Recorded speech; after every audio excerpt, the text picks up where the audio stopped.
L'abeille, emblème du travail, fut choisie comme symbole par Napoléon Ier. Mais de tout temps, les hommes se sont intéressés à ces insectes de la famille des apidés qui vivent en communauté parfaitement organisée, fabriquant le miel et la cire. Par conséquent, les abeilles sont utiles à l'agriculture.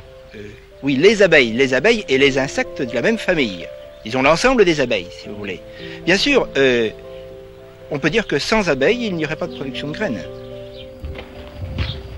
Les prêtres s'intéressent aussi beaucoup aux abeilles. Monsieur l'abbé Hérault, vous transportez vos abeilles dans une de chevaux et aiment faire de la voiture? La voiture ne leur déplaît pas du tout. Et ce qu'il y a de certain, c'est que je n'ai jamais vu une abeille qui vous piquait en voiture. C'est uniquement pour faire de la transhumance. Oui, ben, de plus, quand même, aujourd'hui, il s'agirait plutôt d'un ramassage d'essaims, un fait de séjour, mais c'est toujours pour faire de la transhumance, parce qu'il faut toujours mener les bêtes là où il y a à paître. Par ailleurs, vos abeilles, à mon prévoir, elles aiment la vie de château. Heureusement qu'il y a encore des châteaux, parce que les bois n'existent plus guère dans la région, et les pauvres bêtes sont bien obligées de se mettre dans les châteaux.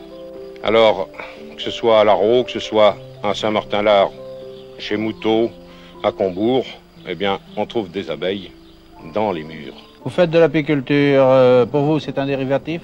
Ma vocation, je l'ai eue depuis l'âge de 5 ans. Mes frères m'ont fait piquer aux abeilles, alors j'ai pas été vacciné.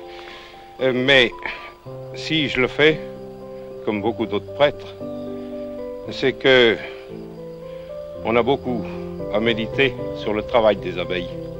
Dans la ruche, lorsqu'une reine meurt ou que la ruche essaime, les abeilles élèvent une autre reine. Elles se servent d'un œuf qui, normalement, donnerait naissance à une ouvrière, mais cet œuf est placé dans une cellule plus grande, verticale au lieu d'être horizontale, et la larve qui en éclot est nourrie avec de la gelée royale. La reine mettra 16 jours pour éclore avec cette nourriture, alors que l'ouvrière en met 21. Il y a là déjà une différence énorme, simplement par une différence de nourriture au stade larvaire. Une abeille vit 4 ou 5 semaines, alors qu'une reine vit 3 ou 4 ans. Et la reine est en réalité la mère, puisque c'est elle qui pond dans la ruche. Et la reine, toute sa vie, est nourrie de bouche à bouche par les jeunes ouvrières et nourrie à la gelée royale.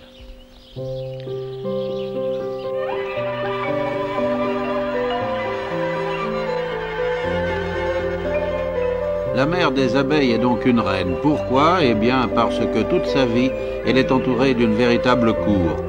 12 abeilles sont en permanence à son service pour lui faire sa toilette, la nourrir de gelée royale ou l'éventer s'il fait trop chaud à l'intérieur de la ruche.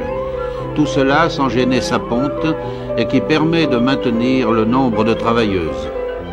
Pour protéger l'exclusivité de sa fonction de reproduction, la reine émet une substance chimique qui rend les ouvrières stériles.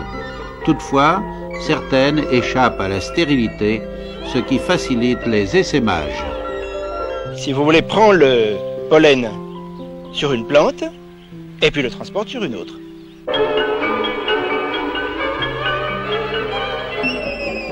Les apiculteurs sont nombreux en Poitou-Charentes avec quelques ruches, plusieurs centaines, voire quelques milliers.